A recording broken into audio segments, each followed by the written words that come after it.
အားလုံးမင်္ဂလာပါတစ်ချိန်လေးဖြစ်ပါတယ်ဒီကနေ့မှာတော့ကျွန်မကနေရူဤကဘာကျော်ပေးစာများချစ်သမီးထန်တို့ဆိုရဲပါရကူဘာသာပြန်ဆိုထားတဲ့စာကလေးကိုဖတ်ပြပေးချင်ပါတယ်ဒီစာအုပ်ထဲမှာအခန်းပေါင်းများစွာပါရှိတဲ့အနက်ဒီဗီဒီယိုလေးမှာတော့အခန်းတစ်ဖြစ်တဲ့သဘာဝစာအုပ် The Book of Nature ကိုဖတ်ပြပေးသွားမှာပဲဖြစ်ပါတယ်ရှင်Nidan These letters were written to my daughter, Indira, in the summer of 1928 when she was in the Himalayas at Missouri and I was in the plains below. They were personal letters addressed to a little girl 10 years of age, but friends whose advice I value have seen some virtue in them, and I have suggested that I might place them before a wider audience. I do not know if other boys and girls will appreciate them, but I hope that such of them as read these letters may gradually begin to think of this world of us as a large family of nations, and I hope also with diffidence that they may find in the reading of them a fraction of the pleasure that I had in the writing of them. The letters ended abruptly.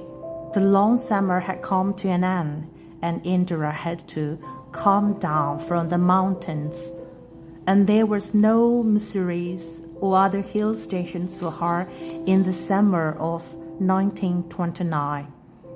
The last three letters began a new period and are somewhat out of place by themselves. But I have included them as there is little chance of my adding to them. I realize that these letters being in English, their circle of appeal is limited. The fault is entirely of mine. I can only remedy it now by having a translation made. Elberhead, November 1929. Jawaharlal Nehru. Chapter 1. The Book of Nature. 1. You and I are together. You often ask me questions about many things, and I try to answer them. But now that you are at Missouri's and I am at Al-Habad, we cannot have this talk. I'm therefore going to write to you from time to time, short accounts of the story of our earth, and the many accounts of the story of our earth and the many countries, great and small, in which it is divided. You have read a little about English history and Indian history, but England is only a little island, and India, though a big country, is only a small part of the earth's surface. If we want to know something about the story of this world of ours, we must think of all the countries and all the people that have inhabited it, not merely of one little country where we may have been born. I'm afraid I can only tell you very little in these letters of mine, but that little, I hope, will interest you and make you think of the world as a whole and of other peoples in it as our brothers and sisters. When you grow up, you will read about the stories of the art and how peoples in a fat book, and you will find it more interesting than any other story or novel that you may have read. You know, of course, that our art is very, very old, millions and millions of years old. And for a long, long time, there were no man or woman living in it. Before the man came, there were only animals, and before the animals, there was a time when no kind of life existed on the earth. This is difficult to imagine, this world of ours, which is so full today of all kinds of animals and meant to be without them. But scientists, those who have studied and thought a great deal about these matters, tell us that there was a time when the earth was too hard for any living being to live on it. And if we read their books, study the rocks and the fossil, the remains of old animal, we can ourselves see that this must have been so. You read history in books, but in old time, when did not exist, surely no books could have been written. How then can we find out what happened then? We cannot merely sit down and imagine everything. This would be very interesting for us, for we could imagine anything we wanted to, and would thus make up the most beautiful fairy tales. But this need not be true, as it would not be based on any fact that we had seen. But although we have no books written in those far-off days, fortunately, we have some things which tell us a great deal as well, almost as a book would.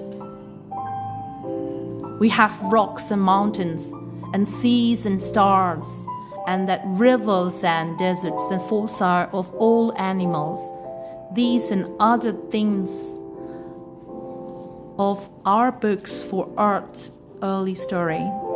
And the real way to understand this story is not merely to read about it in other people's books, but to go to the great book of nature itself.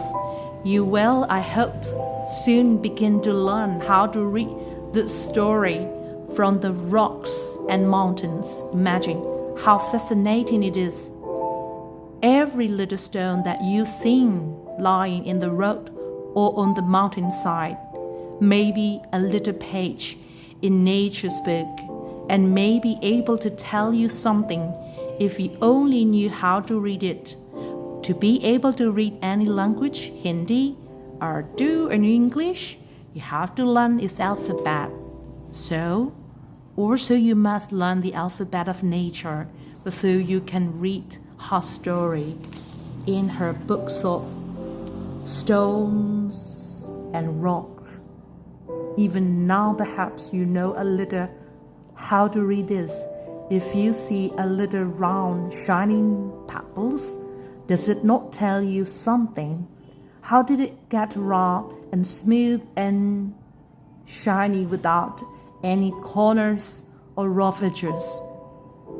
If you break a big rock into small bits, each bit is rough and has corners and rough edges. It's not at all like a round, smooth pebbles. How then did the pebbles become so round and smooth and shiny? It will tell you its story if you have good eyes to see and ears to hear it. It tells you that once upon a time, it may be long ago, it was a bit of a rock, just like the bit you may break from a big rock or stone, with plenty of edges and corners. Probably it rested on some mountainside. That came the rain and washed it down to the little valley, where it found a mountain stream, which pushed it on till it reached a little river, and a little river took it to the big river. Then all the while it rolled at the bottom of the river, its edges were worn away, its rough surfaces made smooth and shiny, so it became the pebbles that you see. Somehow the river left it behind, and you found it. If the river had carried it on, it would have been smaller and smaller, till at last it became a grain of sand, and joined its brother at the sea at the side, to make a beautiful beach where little children can play and make castle out of the sand. If a little pebbles can tell you so much, how much more could we learn from all the rocks and mountains and the many other things we see around us. ဒါကတော့အခန်းတစ်ဖြစ်ပါတယ်။ channel တူလိုက်ပြီးတော့နောက်ထောင်ပြီးတဲ့အတွက်ကျေးဇူးတင်ပါတယ်။ညီမလိုထပ်ပြီးတော့နောက်ထောင်ခြင်းเนาะနောက်တဲ့ဗီဒီယိုလေးမှာပြန်လည်ပြီးတော့တွေ့ပါမယ်ရှင်။